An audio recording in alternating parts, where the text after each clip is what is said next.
Hey everybody, welcome back to class. It is week 10 of Current Issues in Leadership Studies.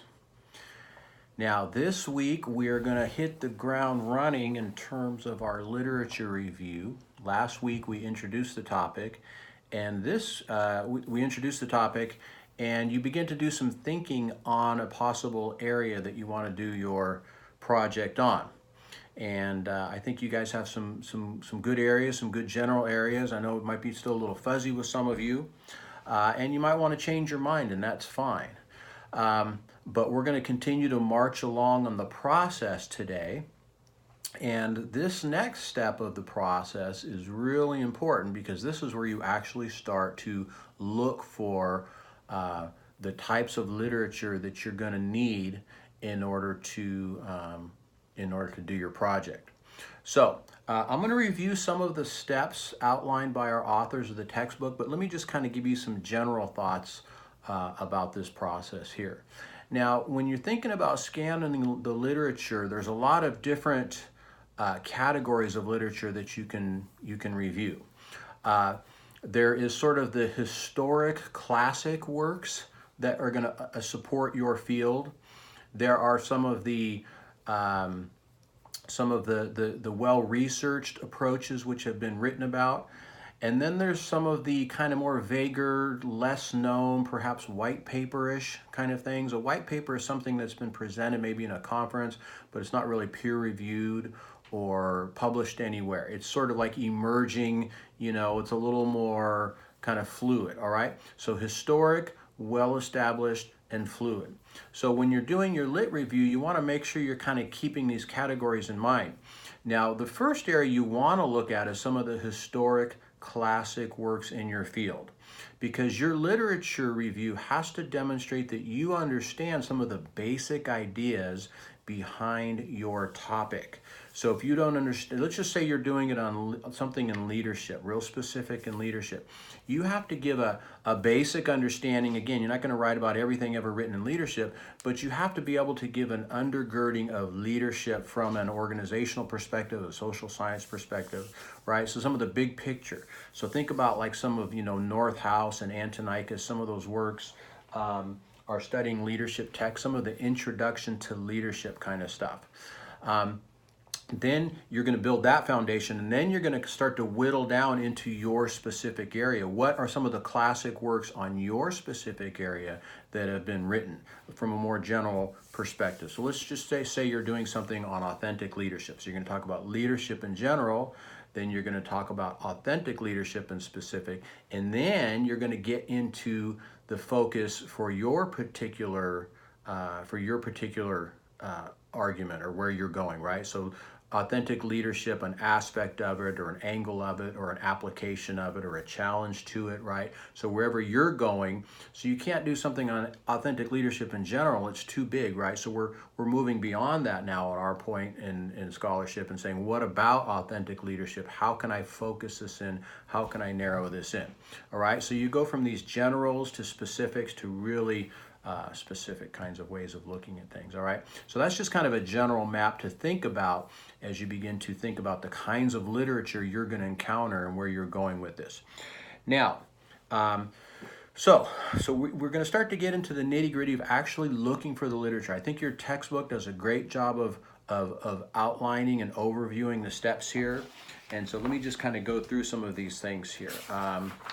The first of all, they talk about, the step selecting the literature review. So that's really what you're doing, because you think about it, you're going to do a review and you're going to find 1,000 articles out there on your particular topic. How do you hone in, right? We don't expect you to read and write about all 1,000 of those. How do you hone in, and how do you make sure that what you're doing is more relevant to your particular topic? And so the steps they talk about, the first one is, so as you're going through, you want to begin to categorize the articles that you're encountering. Now, don't ignore it right out of hand. If it's completely off topic, you don't need to include it. But if it's kind of in the ballpark, let's just stick with this authentic leadership one for a minute. If it's in the ballpark, if it's about authentic leadership, you want to include it in your initial data search, and you want to categorize it.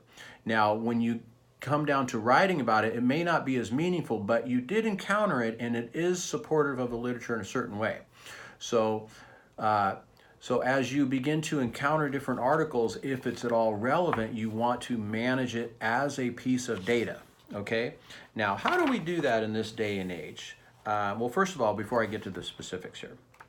So they talk about managing your data, and looking at some of the bibliographic information. Now on page, well, I have the older edition, but about page 43, somewhere in chapter 2, it's going to talk about the information that you're going to want to include in your cataloging of the literature that you're finding. So that includes the name, the publisher, the ISBN, if it's a text, if it's a periodical, the journal, the volume, the issue, the pages, etc., etc.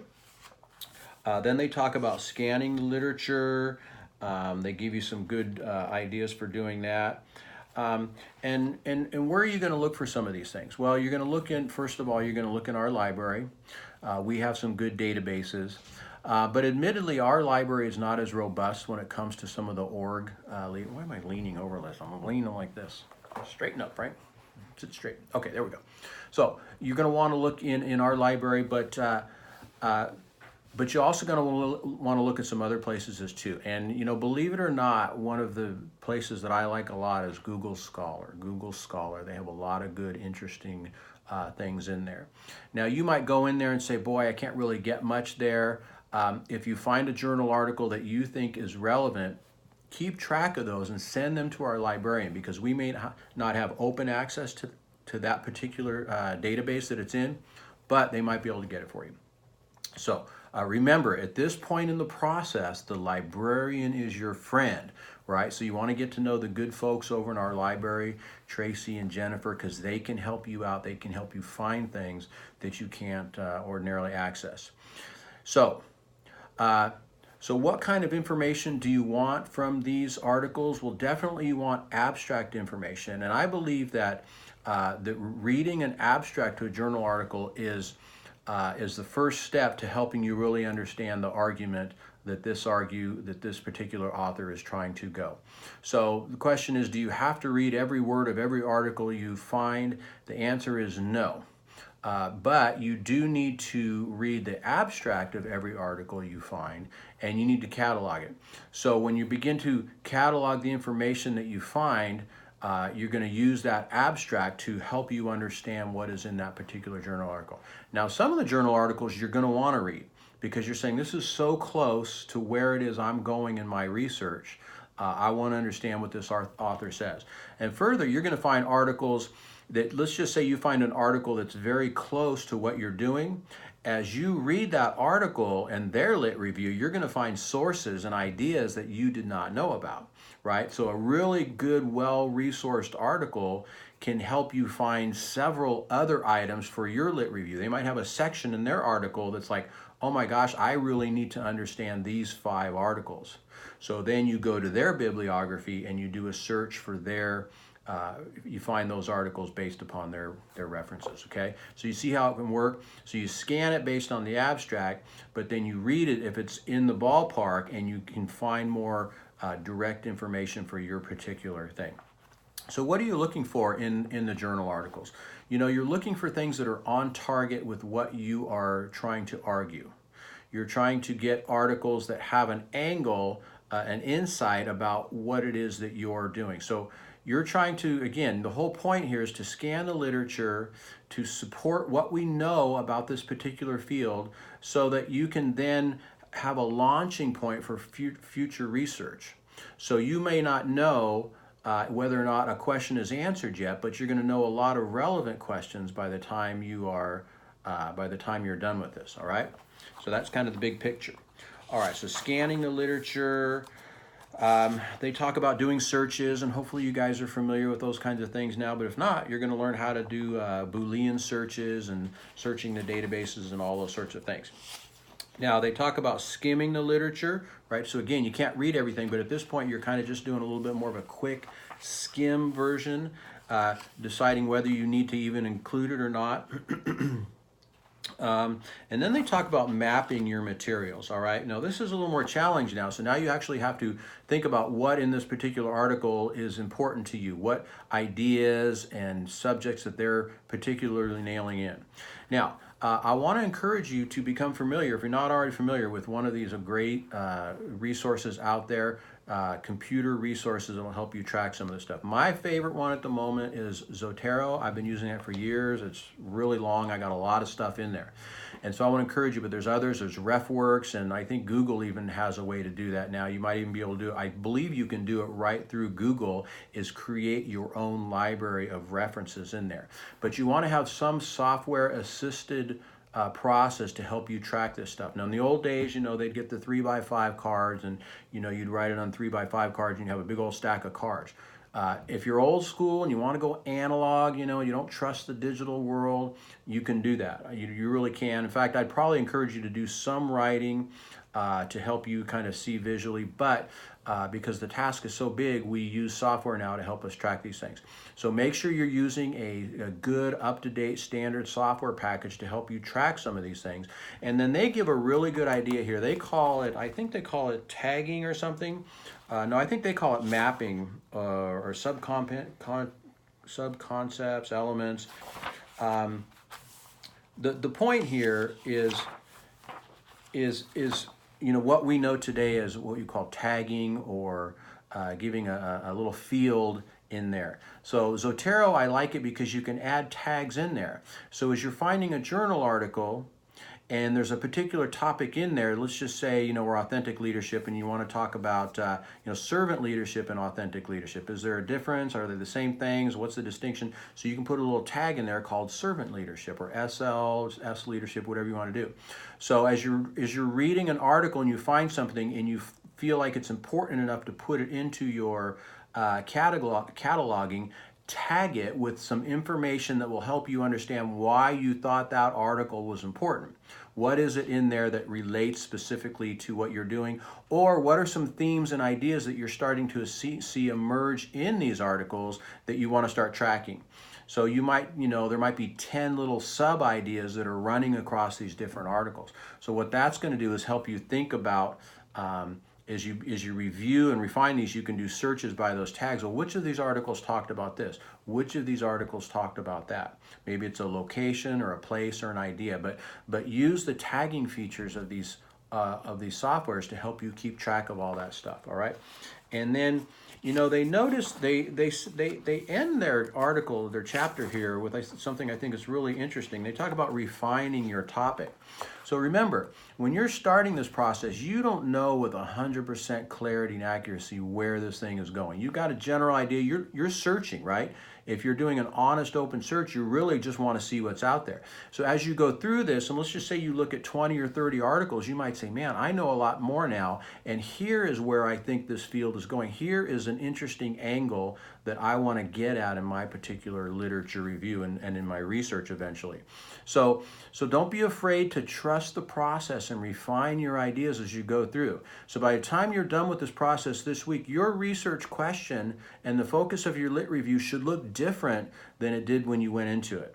Okay, so don't be afraid of that. Remember, research is kind of an iterative process. We know a little, we move ahead. We know a little, we move ahead. It's kind of like this back and forth dance. Hey, you can make my head wiggle there? It's this back and forth dance we do as we learn more and we refine our ideas. We don't know everything, it's like Paul said, we know our knowledge is incomplete, but we will be fully known, okay, maybe it's the wrong analogy, but we're learning as we're going along. That's the purpose of research, is to learn. So as you go through this, you're learning, you're refining, and you're changing what you're actually going to be researching. Okay, so that's okay. Don't feel bad if you're like, wow, I got a completely different idea now. You should. It should be related, but it may be different than where you started. Now, at the end of the chapter, they have a checklist, and that is very helpful for you. Okay, so by the end of this week, you should be able to pretty much do everything that's on that checklist, right? They talk about reviewing the data, managing the data, previewing, managing, reviewing, mapping, and refining your research topic. All right, so that's really your goal for the end of the week, is to be able to go through and to check off all those items on that checklist. Now, let's get more specific. What am I going to ask you to do this week? I'm not going to ask you to do a discussion question. I'm not. But what I want you to do is at the end of the week, I want you to give me a summary of what you did this week. I want you to let me know how many articles you found. I want you to let me know where you're in the process. And I want you to go through that checklist, and I want you to kind of speak to those different items in the checklist and let me know how well you're doing on those. Okay, so again, I can't manage every step of the process, but I just need to know that you are making progress in your literature review process. Okay, so your big task this week is to do a scan and start to find articles, to start to catalog the articles, right? To refine your topic as a result of your scan. And then for me, you let me know how that process went. Okay, so you might say, I read 30 articles this week. I've broken into these 5 categories. I'm refining my topic to look a little bit different. I use Zotero. Just tell me about your process. I want to get a 1 to 2 page summary of where you are in the process of these initial stages of your literature review. Okay, so there's not going to be a discussion this week.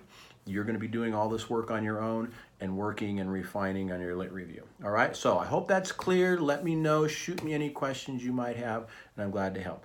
And remember, again, I'm out of town this week. I'm at ILA. Pray for me on Saturday for my presentation, and I'm going to record it, and hopefully, Lord willing, I'll present it to you guys so you can watch it later on and see what you think about my little take on leadership at this stage of life. All right, so blessings to you all. Have a great week. We'll talk to you later.